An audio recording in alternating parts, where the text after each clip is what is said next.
Shalom et bienvenue de retour en Israël avec Aline. Aujourd'hui, nous sommes à Jérusalem, devant le Ménorah de bronze, et nous allons comprendre quel est le lien entre ce chandelier et l'accomplissement des prophéties bibliques, plus spécifiquement d'Ézéchiel 37. Alors, si vous êtes prêts, commençons.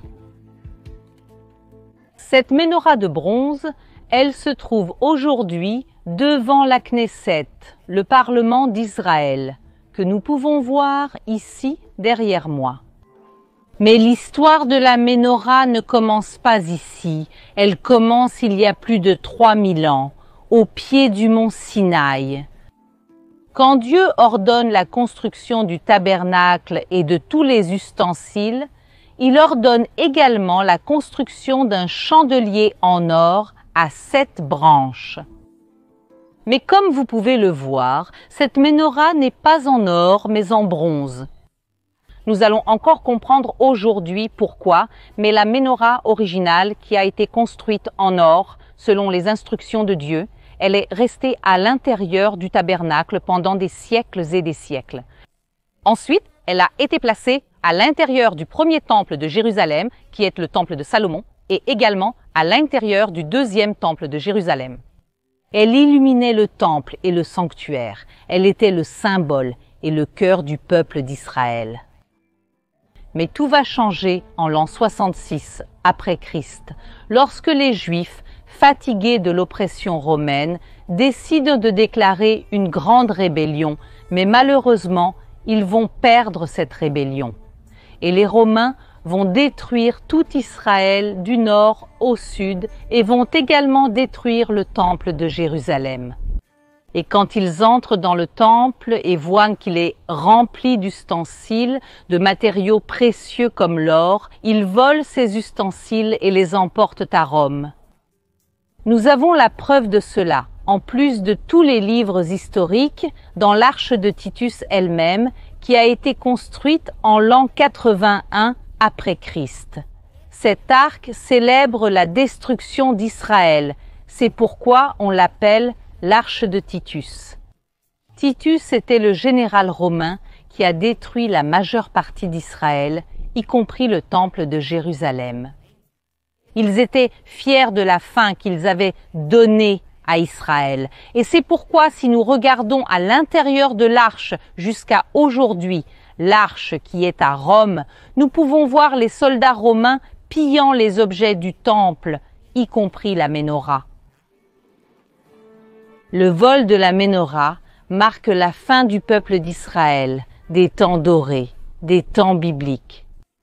Et le peuple sera alors envoyé en diaspora, il sera envoyé aux 4 coins du monde. Et pas seulement cela, les Romains font pour célébrer la fin d'Israël, ils vont créer une monnaie appelée Judea Capta, la Judée a été capturée. Sur elle, nous pouvons voir un palmier, et au pied de ce palmier, une femme juive pleurant et un soldat romain debout, fier de tout ce qu'il fait. Souvenez-vous bien de cette pièce, car c'est avec elle que nous allons terminer notre prophétie du jour. Mais alors, la Ménorah sera emmenée à Rome et elle disparaît? Nous ne savons pas aujourd'hui où elle se trouve et si elle existe encore. Alors, que fait cette Ménorah ici?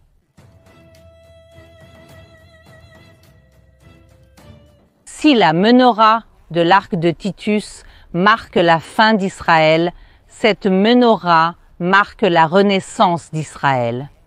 Après près de 2000 ans, elle commence avec Edwin Samuel, un Britannique qui, 1 an et demi après la déclaration d'indépendance d'Israël, veut offrir un cadeau au nom du gouvernement britannique à Israël, mais il veut quelque chose qui ait un sens. Et alors il choisit Beno Elkan, un artiste juif allemand qui a réussi à survivre à l'Allemagne nazie en fuyant l'Allemagne pour l'Angleterre. Et là, il devient un artiste très célèbre, mais en gardant ses racines juives. Et quand il reçoit la mission de construire le symbole qui sera le cadeau du gouvernement britannique au gouvernement d'Israël, il va créer ce chandelier. Il lui faudra 6 ans pour la créer et son histoire est vraiment incroyable. D'abord, on peut voir sa propre taille. Elle mesure 4,5 mètres de haut, pèse 4 tonnes et elle a été placée dans un endroit extrêmement symbolique. Mais si on parle de sa forme, elle est différente à bien des égards de la menorah originale. Par exemple, elle est en bronze et non en or. Pourquoi ? Parce qu'il existe une interdiction juive de reproduire les ustensiles du temple de Jérusalem en dehors de celui-ci.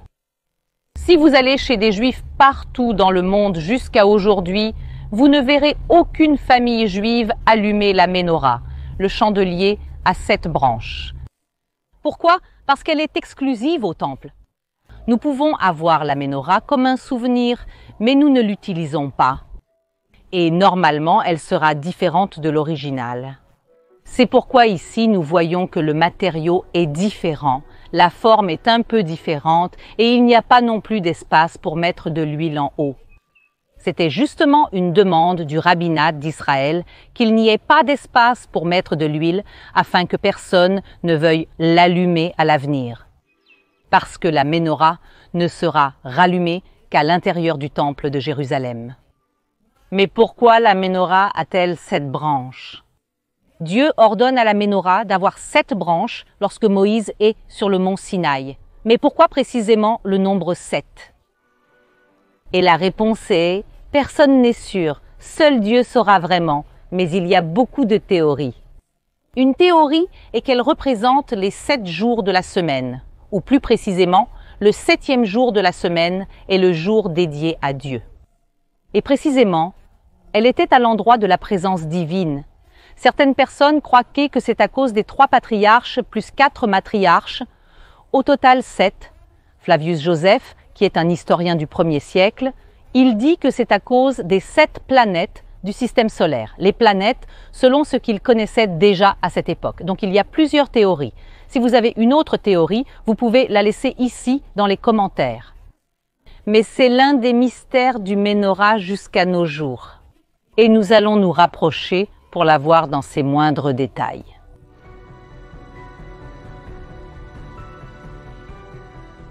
Ici, nous pouvons voir 30 passages bibliques représentés.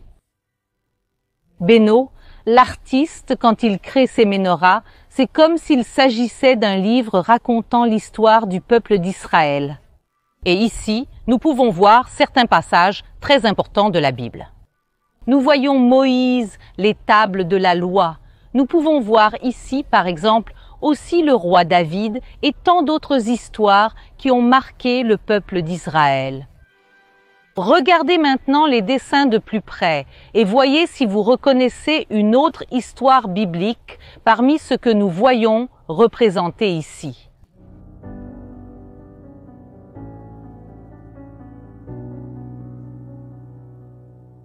Mais la partie la plus importante, à mon avis, c'est ce que nous voyons lorsque nous descendons.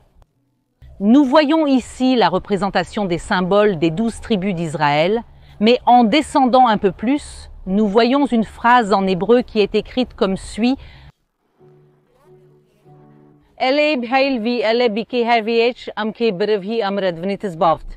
C'est un verset biblique, une prophétie de Zacharie 4, 6. Pas par la force ni par la violence, mais par mon esprit, dit le Seigneur des armées. Ce verset prononcé par le prophète Zacharie dit qu'Israël ne va pas gagner par sa force physique, mais par l'Esprit de Dieu, par la force que Dieu lui donnait. Et c'est exactement ce qui va se passer en 1948, lorsque Israël déclare son indépendance. Israël n'avait pas encore d'armée, pratiquement pas de soldats, d'armes, il n'avait rien. Le même jour où Israël déclare son indépendance, Israël déclare la création de l'armée d'Israël. Et ce même jour, 7 pays ennemis attaquent pour détruire Israël. Ils avaient beaucoup plus d'avions, de chars, de soldats, d'armes, de balles, de tout. Ils avaient une quantité beaucoup plus grande. Israël aurait-il dû perdre cette guerre? Après tout, il y avait 600 000 Juifs vivant en terre d'Israël et des millions d'Arabes dans les pays voisins. Et malgré tout cela, Israël, contre toute attente, remporte la guerre, non pas par sa force physique, mais par la force que Dieu lui donnait, par la protection que Dieu lui a accordée. Alors, Beno Elkan, qui est l'artiste qui a créé ce chandelier, a vu certaines des périodes les plus complexes de l'histoire du peuple d'Israël. Il a vu de ses propres yeux le nazisme. Il a vu sa famille, ses amis mourir aux mains des nazis. Et il a également vu Israël remporter la guerre d'indépendance. Je parle de ça à cause de l'autre prophétie représentée ici. Venez avec moi, c'est la plus importante de toutes. Nous voyons ici représenter la prophétie d'Ézéchiel 37, la vallée des ossements secs.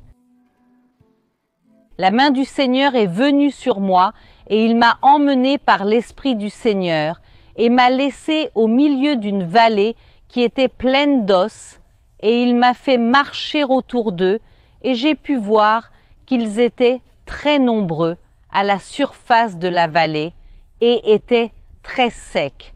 Alors il m'a demandé, « Fils de l'homme, ces eaux peuvent-ils revivre ?» J'ai répondu, « Seigneur Dieu, tu le sais. » Alors il m'a dit, « Prophétise à ces eaux et dis-leur, ô secs, écoutez la parole du Seigneur. » Ainsi parle le Seigneur Dieu à ces eaux. « Voici, je ferai entrer en vous l'esprit et vous vivrez. Je mettrai des tendons sur vous, je ferai pousser de la chair sur vous, et je vous couvrirai de peau. Je mettrai en vous l'esprit, et vous vivrez. Alors vous saurez que je suis le Seigneur.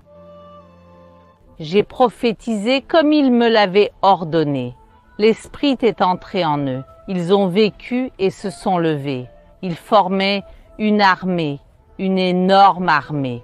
Puis il m'a dit, « Fils de l'homme, ces os sont toute la maison d'Israël. Voici, nos os sont secs. Nous avons perdu notre espoir. Nous avons été exterminés. Par conséquent, prophétise et dis-leur, ainsi dit le Seigneur Dieu.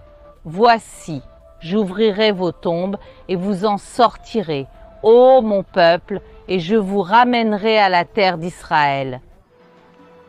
Alors dites-leur, ainsi dit le Seigneur Dieu, voici, je retirerai les enfants d'Israël du milieu des nations où ils sont allés, et je les rassemblerai de tous les endroits autour, et je les ramènerai à leur propre terre. » Qu'est-ce que la prophétie de la vallée des ossements secs?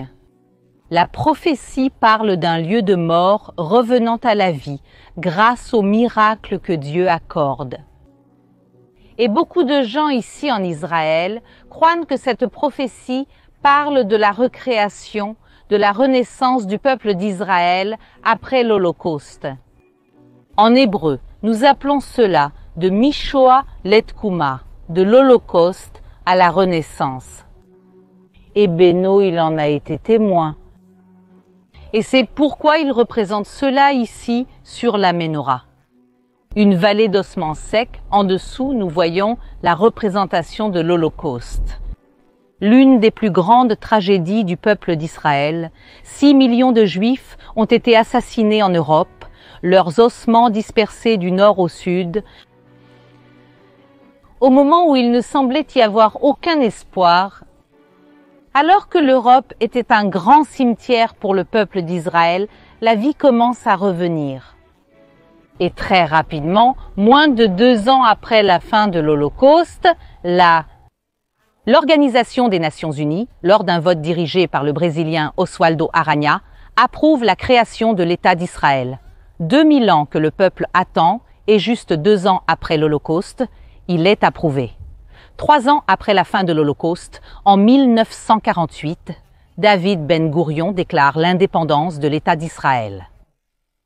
Beno, Ben Gurion et toute cette génération ont été témoins de la vallée des ossements secs, ce qu'était l'Holocauste en Europe.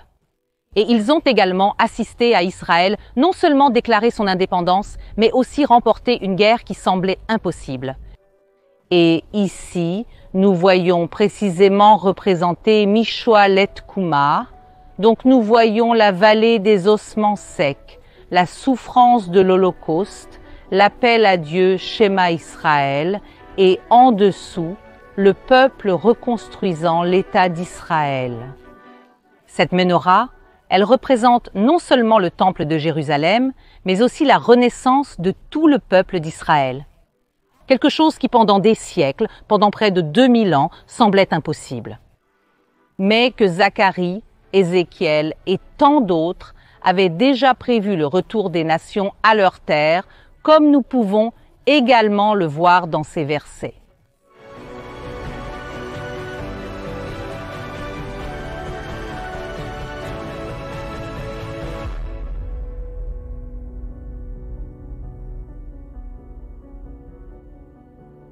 Cette menorah représente la renaissance d'Israël et toutes les prophéties qui sont liées à ces événements. Et ce sont des prophéties, les gens, qui se sont réalisées au cours des 100 dernières années. Comment pouvons-nous relier des histoires qui sont dessinées ici depuis 3-4 000 ans avec les événements d'aujourd'hui? Et c'est pourquoi il est si beau et symbolique que ce chandelier soit exactement en face du Parlement d'Israël. Et lorsque l'État d'Israël naît, une pièce commémorative est également créée en plus du chandelier. Cette pièce s'appelle Judea Liberta. La Judée a été libérée. Si les Romains ont tout fait pour éliminer et effacer le peuple d'Israël de la carte, le peuple d'Israël va beaucoup souffrir pendant longtemps dans la diaspora, en dehors d'Israël. Mais le peuple parvient à revenir contre toute attente, revient, remporte les guerres et se transforme en un grand et puissant État qui est un exemple pour le monde à bien des égards. Et si les Romains ont essayé de capturer et de détruire la Judée et Israël, la Judée est revenue. La Judée a été libérée et nous sommes ici pour raconter cette histoire, tandis que les Romains, eux, sont dans les livres d'histoire. Rome et l'Empire romain ont disparu. La ville existe, mais elle ne parle pas la même langue, n'a pas la même culture, n'a pas la même religion, les mêmes dieux. Rome, telle qu'elle était en l'an 70, en l'an 81, quand ils ont construit l'arc de Titus, a disparu. L'arc est là pour raconter notre histoire, mais nous sommes de retour ici. Le peuple d'Israël a eu foi en Dieu et dans les prophéties qui se sont vraiment réalisées pendant 2000 ans. Et c'est pourquoi c'est si merveilleux de pouvoir être ici en racontant et en partageant un peu d'Israël ici en Israël. Avec Aline, si vous voulez en savoir plus sur Israël, vous êtes invités à suivre ici sur la chaîne. Mais c'est tout pour aujourd'hui les gens. Un gros bisou et on se voit la prochaine fois.